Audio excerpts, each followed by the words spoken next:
Kitchen, and we are gonna make a rockin' good dish today, a raw dish, and it's sort of my version of a sloppy joe, sort of a barbecue flavored, delicious, meaty, textured kind of dish.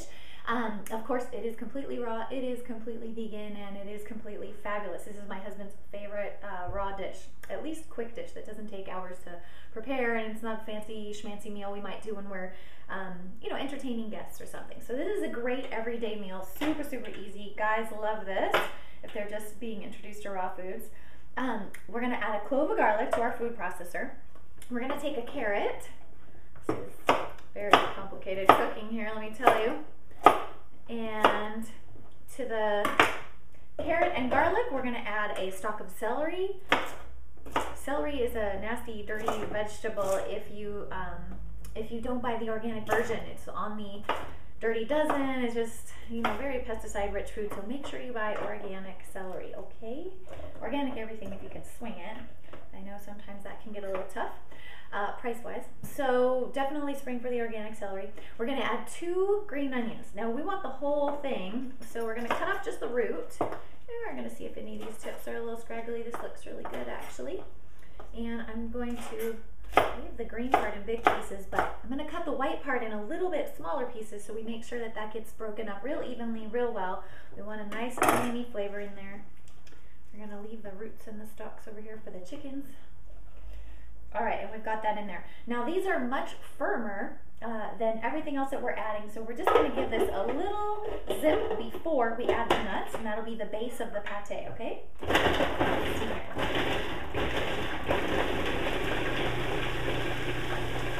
Plenty, it'll match the rest of the way up when we do it. So there's 1 piece of carrot in there. Let me get that good boy broken up. Nice, okay. So now I'm just gonna use a fork. I don't ever wanna touch the blade of my processor with something metal and hard like a fork. You would have to use a spatula. I'm just gonna be really careful. And then I'm gonna add some of our soaked nuts. Now this is 1 cup of almonds and 1 cup of walnuts that were soaked overnight and drained and rinsed. And now we're gonna add those in. Now I always add just 1 cup per nut pate because I like to use it before my family tires of the taste of it. Now this dish, I certainly could make a double batch because everybody eats this like it's going out of style. But we're gonna go ahead and just make a half batch here today. If you're cooking for 1, you definitely only wanna make 1 full cup of nuts at a time. So again, that was 1 cup each of almond and walnut. You could use either. I like to use both. I like to use a nice mix. Now we're gonna pulse this a little bit just to break up the nuts, and then we're gonna go ahead and flavor it with some barbecue sauce and give it a little extra texture with some almond flour.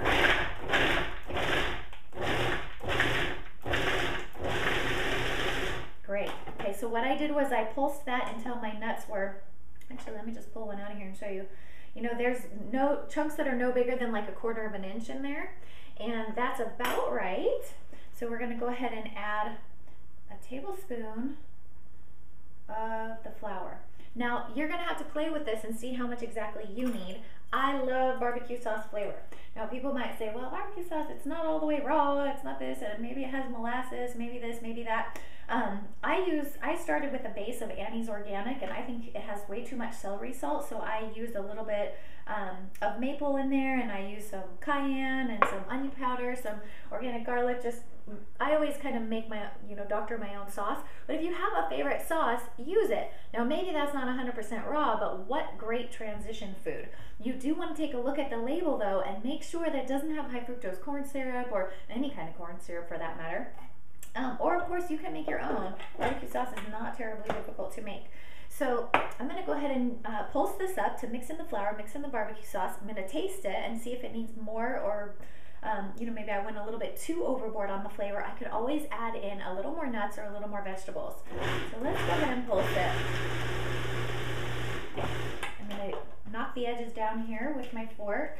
This is a great thing about raw food is, you know, if we were making some sort of sloppy joe that was really neat, you can't season that stuff to taste and go ahead and give it a taste while it's raw before you cook it up. You kill yourself, right? With this, we can taste it as we go, and we're not going to get salmonella or any other kind of nasty bug. Okay, this is looking really good. I just keep pressing this down away from the edge towards the blade to get a nice even pate. While this is spinning, I'm going to taste it. Good, but like I said, I like a little more sauce in mine. I like it to have a nice kick.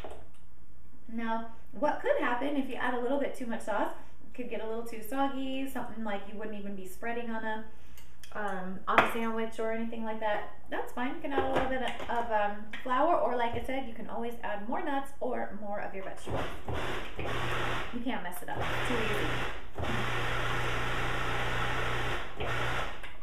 All right. Yeehaw! That's some barbecue sauce smelling stuff right there now. Okay. Nice. Just gonna check on my toast.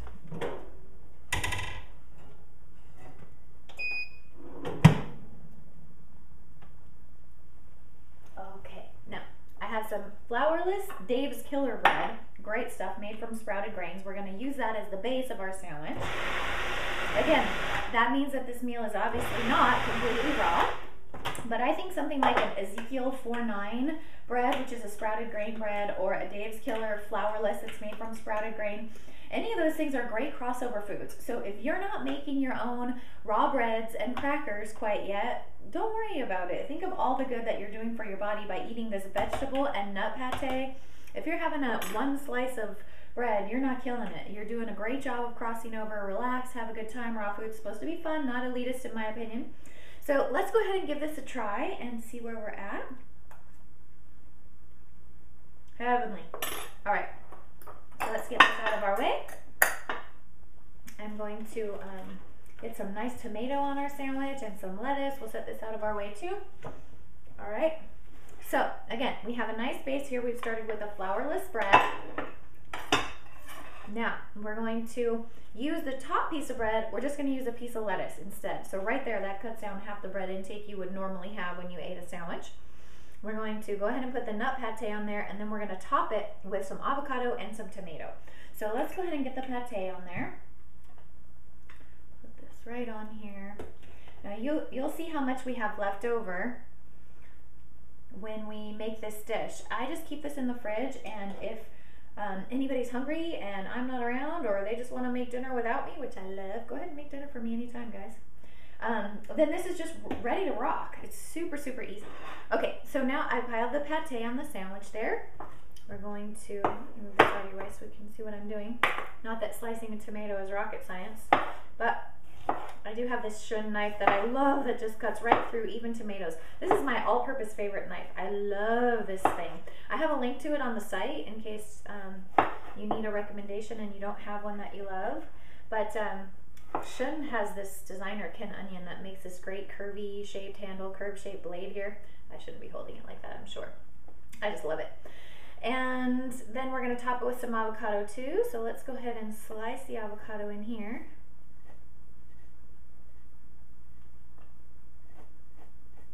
Okay, got some nice fine lines going there. Now you can top this with red onion curls if you want. I think it gets a nice onion flavor just from the green onion that we put in there. But if you wanted to top it with some very thinly sliced red, or I call it purple onion, but red onion, you could definitely do that and top it with some cilantro. That is an amazing way to go too. We're going to top this with some avocado slices on here. I'll leave that one. There we go. If you want, you can go ahead and add some nice yellow pepper here just to give it some extra color. I'm just going to cut this real thin so it's not a chore to bite through. There we go. Put those on there just to give it some extra color. And then I serve it with the lettuce leaf sitting right on the side. Obviously that's going to be the top slice of bread. And what's great about this nice big leaf of lettuce is when you go to pick that up and eat it, you're just going to line this up with the edge of the bread and you're going to wrap that whole lettuce leaf right around the other side of the bread so that you can eat it without getting your food everywhere. So let me show you what that looks like. Clean that up a little bit. Ta-da! Delicious. It's not quite a sloppy Joe. I guess you could say it's a sloppy joy after me. So anyways, this is a family favorite. I hope that you enjoy it. The recipe is posted on the site, so don't worry if you didn't write anything down. And I hope to see you here again soon at the Delicious Revolution.